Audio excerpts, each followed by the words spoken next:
I'd like to welcome you to the first part to What If Deku Had the Sharingan.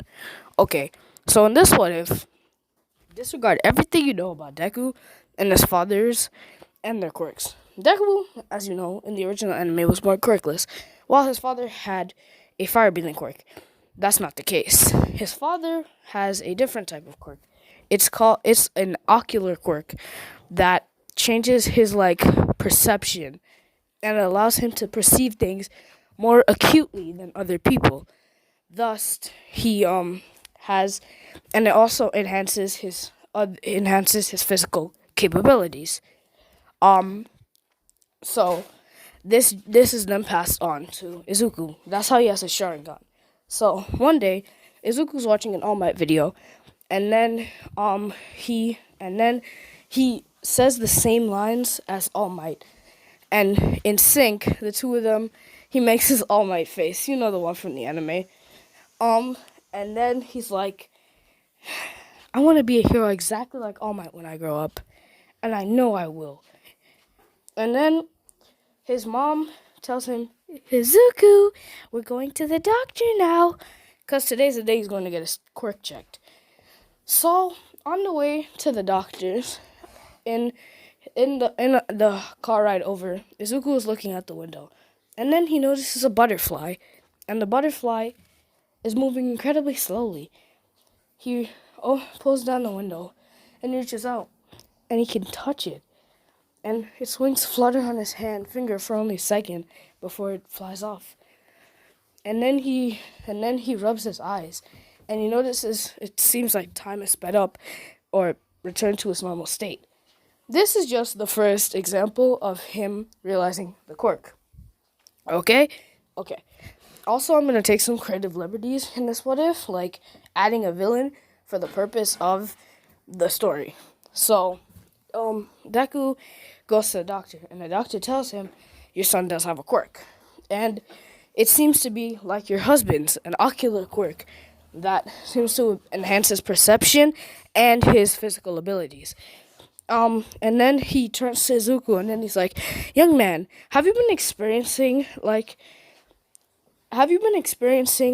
time stops or like things being more slow than they were?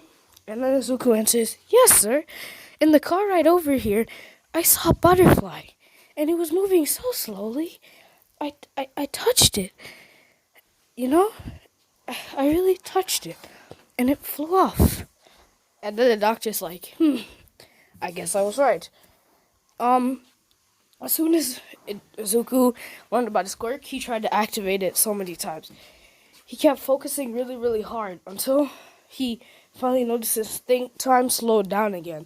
And then he started jumping up in the air and fist pumping like, yeah, I did it!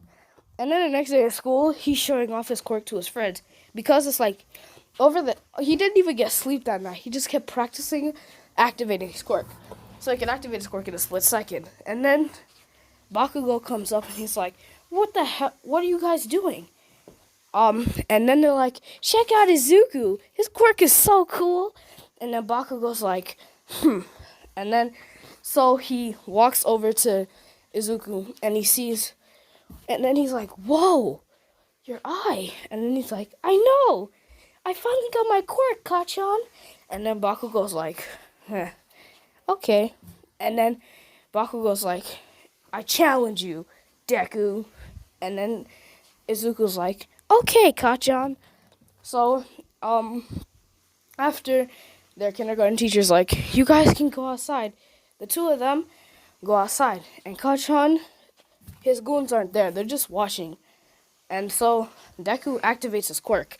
He doesn't really know what his quirk does. He just knows that he can change. It's like it, and he knows that it enhances like his perceptions.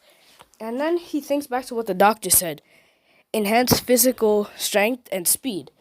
So he jumps at Kachan and punches at the ground, creating a small crater. And then Kachan realizes, whoa, how did you do that? And then Deku's like, I don't know. And as he looks at his hands, freaked out and paranoid. And then Bakugo's like, I guess I won't have to hold back, Deku. And he blasts himself forward, shooting himself forward like a missile at Deku when he lands a punch, and Deku goes flying back. But this time he focuses on Bakugo's movements. Bakugo shoots an explosion in his hand again, and then Deku sees that he's going to spin in the air and then come in for a headbutt. So when Bakugo spins in the air, Deku kicks him in his head, sending him flying back. And everybody's like, "Whoa! Izuku beat Kacchan!" And then Bakugo is getting kind of mad. So the explosions are just popping off now. He doesn't even waste his time trying to maneuver. He just comes in and he blasts at Deku. Blast, blast, blast, coming in hot. And Deku is reacting quickly. And he isn't even breaking a sweat. And then Bakugo gets really angry and he's like, "Alright then, Deku. I guess I'm gonna have to use my super move." And everybody's like, "What super move, Kacchan?" And then Kacchan puts both of his hands together, and then he's like, "Super explosion cannon!" And then a huge explosion just erupts from the palms of his hands, shooting at Deku. Deku, however, is prepared for this. He runs towards the explosion, and in a split second, he stomps the ground, creating a smaller crater, creating like a little hole, and he slides into it. And Bakugo, due to the majority of that explosion, he broke both of his arms. They're out of commission. And Deku, he came up out of his hole too quickly, and half of his arm got burned too in the process. So Deku came back and he kicked Kacchan in his face, kicking him down to the ground. And since he couldn't use his quirk anymore, the victory was awarded to Izuku. And then everybody lifted Izuku up and was like, "Yeah! Woohoo!" Bakugo is, on the one hand, he's impressed. He's happy that his friend got a quirk. On the other hand, he's furious that he beat him in front of the whole class. So this is going to turn into a friendly rivalry. The two of them are not. Kacchan pushed Deku away because Deku has definitely become a very sneaky individual. And if Kacchan were to beat him, he can't allow him to get close to him. So the two of them are friendly towards each other, not like in the anime where Deku would call him Deku and call him a loser, you know? But still not to the level where it's like, "Yo, what's up, my guy?" Alright, peace. You know, it's just like, they're friendly. You know, from Family Guy? Anyway, so Deku keeps training his quirk. And every day when he would come home from school, his mom would see a burn mark or a singe, but he would always seem fine. While Mitsuki had to come home to find her son with a bruise on his cheek, or with one of his arm with a sprained joint. And eventually, Mitsuki took Bakugo down to the school, and she asked them what was going on. And then the two of them explained that how they were fighting each other. And then Mitsuki got really fucking mad at Inko because her kid was beating up her kid. So they ceased their sparring matches, but Deku was still training. And at the age of 8, he unlocked his second Tomoe in both eyes. But the stamina drain was incredible for him. So he had to practice improving his stamina or running for really long times. By the time he was 12, in the morning he would get up at 6 o'clock and he would run for 10 miles.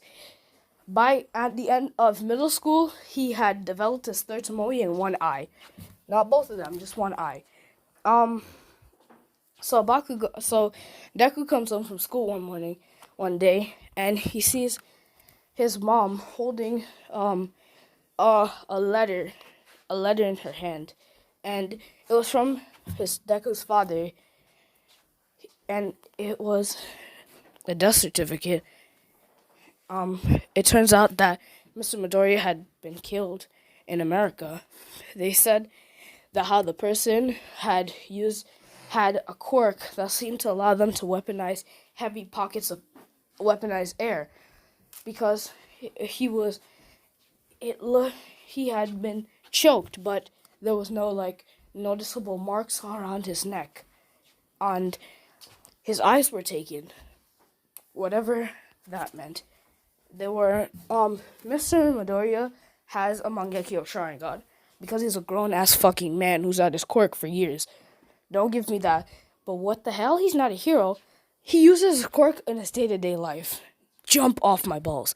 Cause there's always that one person and it's fucking annoying. Stop. Please.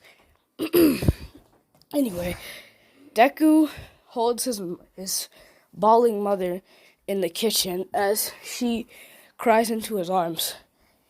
And as tears fall out of his eyes, they sting his face. He tries not to make a sound, knowing that if he broke down in front of his mother, she'd only feel worse. But at the same time, he clenched his fist, and for the first time ever, his second eye changed to a third Tomoe for only a flickering second before his eyes turned back to their regular green. And Deku knew one thing that he had to do. He was going to find who took his father's eyes, and he was going to kill them. Deku began pushing his body far past the limits that he had set for them. He began running 50 miles every day. That meant that he had to wake up at 3 in the morning, which meant that he had to go to bed at 5. He was doing some crazy shit, and it was he had pushed his body far past. Like, in the summer, before high school, he knew that the entrance exam would take place 1 week before the training camp. So he told his mom that he was gonna go train. He was going to train with Bakugo for the summer. After getting the approval of both of their parents, the two of them would meet every day in the woods, and they would come and they would fight. And every day, Izuku came back with half of his shirt burned off, severe burns on one of his, at least one part of his body, and just all around, just being strained and exhausted. And Bakugo, he would come home with sprained joints and, on 2 occasions, 2 broken arms, usually, and a lot of facial bruising. By the end of this, Deku had a bunch of burn marks and scars on all over his body, and Bakugo had broken his hands so many times trying to beat Deku that the doctor was on speed dial on Mitsuki's phone. But the two had begun to really improve. Deku now had 3 Tomoe in both eyes, and it wasn't as strenuous as it was before. And Bakugo, the explosion cannon isn't his ultimate move anymore. He realized that if he were to do that, he will die. I mean, if he were to use that move in an actual fight, the villain would kill him, because it's not a smart move when you think about it. He's putting both of his hands together and shooting a big explosion. That's fine. That's like the Howitzer impact. But the Howitzer impact wouldn't make him break both of his arms. You know?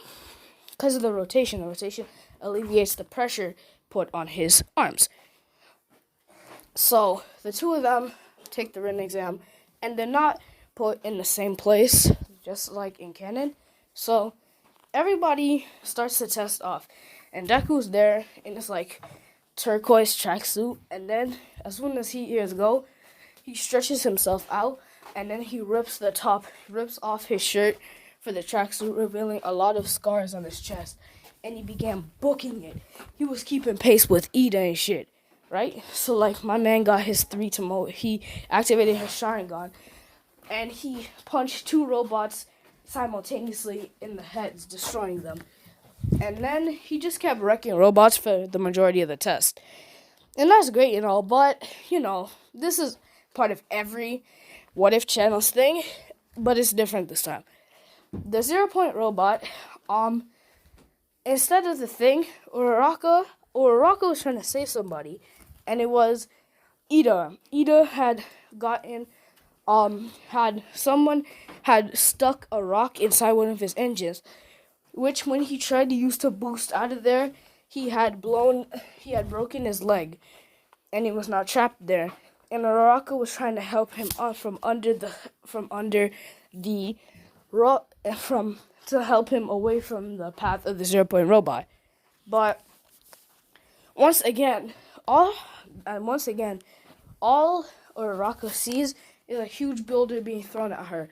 And for a split second, Deku noticed it.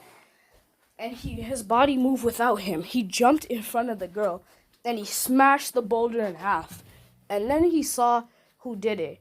It was a big and muscular man, who's like his muscles were actually popping out of his skin, and he was there for only a split second before like a black portal zoomed and took him away. Deku ignored the muscle man, as he called him, and he got. So the guy just disappears after he lobbed those two boulders at Deku, Araka, and Ida. Deku helps the girl out and by helping her out of the place. And then he carries the guy with the engine legs to